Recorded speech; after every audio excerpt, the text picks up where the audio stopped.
Good morning everyone. Paper कैसे attempt करना है या इंपॉर्टेंट क्वेश्चंस कौन कौन से हैं। बड़ा डिफिकल्टी होती है यार जब एग्ज़ाम आ जाते हैं बच्चों की। तो सबसे पहला इंपॉर्टेंट क्वेश्चन क्या होता है, सर जी इंपॉर्टेंट बता दो जिससे पास हो जाए उसके। तो यार सबसे इंपॉर्टेंट पास होने के लिए क्या ज़रूरी है तुम्हें वो नहीं पता है। सबसे पहले ज़रूरी होता है कंप्लीट पेपर अटेम्प्ट करना। वो कैसे करोगे? आप कहोगे सर अगर यही पूछना था तो हम खुद ही पढ़ लेते। ऐसा नहीं है मेरे भाई। सबसे पहले क्या ज़रूरी है कि आपका जो सिलेबस है यूनिवर्सिटी से जो डिसाइड होता है उस सिलेबस का हर एक वर्ड का डिक्शनरी मीनिंग याद करने की कोशिश करो, है ना। मतलब इससे क्या होगा, आप हर एक टॉपिक से फेमिलियर होगे। सिर्फ गूगल पे टाइप कीजिए जो टॉपिक है, ठीक है, उसकी जो 2-3 लाइनें आती हैं उनको पढ़ लीजिए, ओवरव्यू ले लीजिए। इससे क्या होगा कि आप कंप्लीट पेपर को अटेम्प्ट करके आएंगे। मतलब 3 घंटे आपके पास लिखने का कोई ना कोई मैटर होगा। भगवान की दया से इतनी बुद्धि तो है, ग्रेजुएशन या पोस्ट ग्रेजुएशन में हो गए हो कि तुम थोड़ा सा अगर आपको हिंट मिल जाए तो आप उसको एलोबरेट कर सकते हो, अतिशयोक्ति अलंकार लगा सकते हो, बढ़ा चढ़ा के लिख सकते हो उस चीज़ को। तो सबसे पहले क्या कीजिए, डिक्शनरी मीनिंग फाइंड आउट कीजिए, ठीक है बात। तो 4 यूनिट के जब आपने डिक्शनरी मीनिंग देख लिया तो अब ये बात तो है नहीं कि आप पेपर अटेम्प्ट नहीं कर सकते, सारा कंप्लीट उसी में से आना है। दूसरे नंबर पे आप क्या करोगे, जर्नल क्वेश्चन तैयार कीजिए। कितने? 4, सिर्फ 4। ज़्यादा इंटेलिजेंट बच्चे हो 8, मतलब 1 यूनिट से 2 क्वेश्चन या 1 यूनिट से सिर्फ 1 क्वेश्चन। कहने का क्या मतलब है कि अगर यूनिट नंबर फर्स्ट से कोई भी क्वेश्चन आ गया तो भैया ये तो मैं लिखूंगा ही लिखूंगा, इसके अलावा जो एडिशनल पूछा है वो लिख के आना है। अब मेरे पास क्या हो गया है कि मेरे पास एक एम है, एक क्वेश्चन है। अगर मेरा पेपर जो क्वेश्चन पेपर है उसका लेवल बहुत ज़्यादा डिफिकल्ट आ गया है तो भी मैं वो पेपर में अटेम्प्ट करके ही आऊंगा। वो क्या होते हैं, जर्नल पर्पस क्वेश्चंस होते हैं। मतलब अगर वो कंटेंट आप लिख के आते हो जो चेक करने वाला होता है वो कभी भी उसको क्रॉस नहीं करता, उसमें कुछ ना कुछ मार्क्स उसको देने पड़ेंगे। मतलब वो क्या होता है, कंप्लीट यूनिट का सार होता है, एक तरह से brief introduction of the unit होता है, ठीक भाई। फिर वो क्वेश्चन तैयार कीजिए 4 या 8 जैसा आपका कैलिबर है। उसके बाद थर्ड नंबर पे क्या आते हैं, इंपॉर्टेंट क्वेश्चंस आते हैं जो आप लोग पूछते हैं। वो इंपॉर्टेंट क्वेश्चंस कौन से होते हैं, जो प्रीवियस ईयर क्वेश्चन पेपर में आए हुए हैं यूनिवर्सिटी में या दूसरी यूनिवर्सिटीज़ में आए हुए होते हैं। चलो एक एग्जांपल लेके तुम्हें बताता हूँ। जैसे TQM, टोटल क्वालिटी मैनेजमेंट, ये सब्जेक्ट मैकेनिकल में भी पढ़ा जाता है और MBA में भी पढ़ा जाता है। मैकेनिकल में 6 सेमेस्टर या 8 सेमेस्टर में होता है, अलग अलग यूनिवर्सिटी के अकॉर्डिंग, और MBA में सेकेंड ईयर में होता है।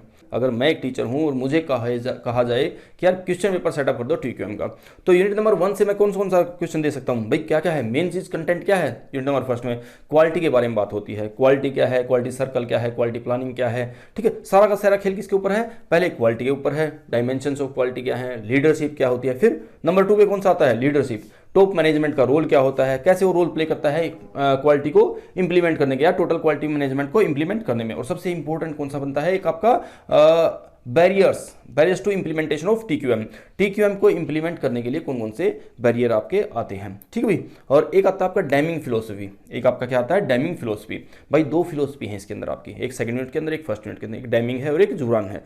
भाई इनमें से एक तो पक्का आएगी, मतलब मेरी प्रोबेबिलिटी होती है। अगर मुझे क्वेश्चन पेपर सेट करना हो तो एक फिलोसफी मैं जरूर डालूंगा, या तो जुरान की डालूंगा या मैं डैमिंग की डालूंगा ही डालूंगा। ये बहुत इंपॉर्टेंट फिलोसफी बनती है, ठीक भाई। तो ये आपका पहले यूनिट का पार्ट होगा।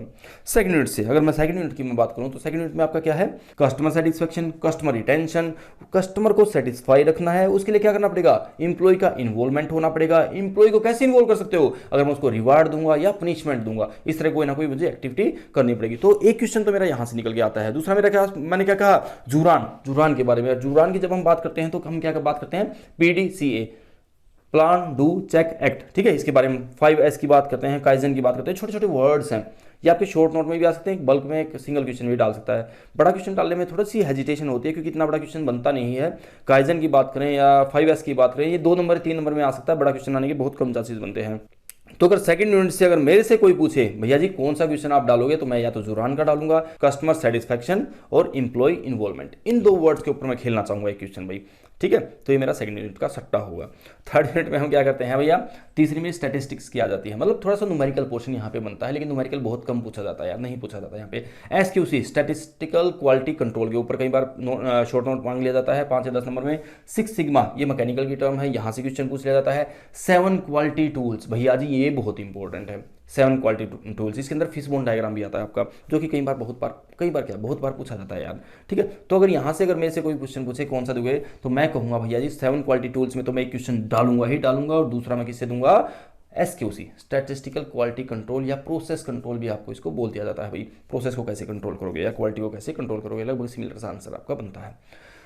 यूनिट नंबर 4 जहाँ पे हम किसकी बात करते हैं, ISO स्टैंडर्ड्स की हम बात करते हैं। ISO 9000 और 14,000 ये आपके बहुत इंपॉर्टेंट है भाई, यहाँ से क्वेश्चन आपका बनने के पूरे चांसेस हैं। मतलब या तो 19,000 के बारे में पूछ लेगा या 14,000 के बारे में पूछ लेगा। यहाँ से जनरलाइज क्वेश्चन क्या आप तैयार कर सकते हो भैया, ISO स्टैंडर्ड्स को हम यूज ही क्यों करते हैं, इंप्लीमेंटेशन क्यों करते हैं, ठीक है भाई, इसकी रिक्वायरमेंट्स क्या क्या हैं, बेनिफिट्स क्या क्या हैं, ठीक है भाई, इन सारी चीज़ों के बारे में आपको क्वेश्चन दे सकता है। वो रिक्वायरमेंट्स क्या है, बेनिफिट्स क्या है, TPM टोटल प्रोडक्टिव मेंटेनेंस के बारे में आपसे पूछ सकता है। एक और है बेंचमार्किंग के बारे में आपसे बहुत इंपॉर्टेंट वो क्वेश्चन पूछ सकता है। बेंचमार्किंग क्या है, बेंचमार्किंग से रिलेटेड मतलब क्या होता है यार, क्या हमारा एक टारगेट, बेंचमार्क क्या होता है हमारा एक टारगेट, हम कैसे सेटअप करते हैं, वो हमारा एक तरह का बेंचमार्क होता है यार। तो यहाँ से अगर मेरे से पूछे तो मैं ISO से रिलेटेड एक जनरलाइज क्वेश्चन पूछूंगा। दूसरा मैं किससे पूछूंगा, या तो 14,000 में क्या क्या डॉक्यूमेंट्स रिक्वायर्ड हैं या इसके बेनिफिट्स क्या हैं। हमेशा एक जनरलाइज क्वेश्चन ही पूछा जाता है, दो क्वेश्चन पूछे जाते हैं एक यूनिट से, तो एक जनरलाइज क्वेश्चन होता है जिसका आंसर कोई भी दे सकता है यार। दूसरा होता है जो बिल्कुल स्पेसिफिक होता है जो पूछा जाता है। तो ध्यान रखना भाई, एक क्वेश्चन तो बहुत आराम से आ सकता है और एक क्वेश्चन आपका थोड़ा सा बिल्कुल टू द पॉइंट आपसे पूछा जाता है। तो जो जनरलाइज क्वेश्चन मैं तैयार करने की बात कर रहा हूं ना यार, उसका बेनिफिट आपको मिलता है यार। वो जब जनरलाइज क्वेश्चन आप तैयार कर लेते हो तो आपको फेल होने की प्रोबेबिलिटी 0 हो जाती है। तो हर एक यूनिट से आपको कुछ ना कुछ प्रिपेयर करके जाना होता है। अटेम्प्ट 3 घंटे लगातार करते रहना है, पेन रुकना नहीं चाहिए। अटेम्प्ट जैसे तुम फूल पत्ती बनाते हो ना यार मैनेजमेंट वाले, तो वो फूल पत्ती बनाते रहना। मतलब किसी भी चीज़ को अगर मैं कहूँ ये 4 पॉइंट मुझे लिखने हैं तो इन 4 पॉइंट में क्या करोगे, एक चीज़ को सर्कल बनाओगे और उनको किनारों के साथ रिप्रेजेंटेशन करते रहोगे। तो जिस तरह आपको आई थिंक प्रेजेंटेशन आपको पता ही होगा यार, बच्चे छोटे बच्चे नहीं हो तुम, तो इस तरह आपको पेपर अटेम्प्ट करना है। बहुत इजी पेपर आता है, टेंशन लेने की जरूरत नहीं यार। कहते हैं टेंशन ली और आदमी खत्म, टेंशन लेना नहीं बिल्कुल भी। इजी क्वेश्चन पेपर आएगा, आराम से अटेम्प्ट कर पाओगे। बस एक बार डिक्शनरी मीनिंग पढ़ लो यार, बहुत इजी पेपर है। तो अच्छे से प्रिपेयर करो। Best of luck for your exam, enjoy life, have fun, bye bye.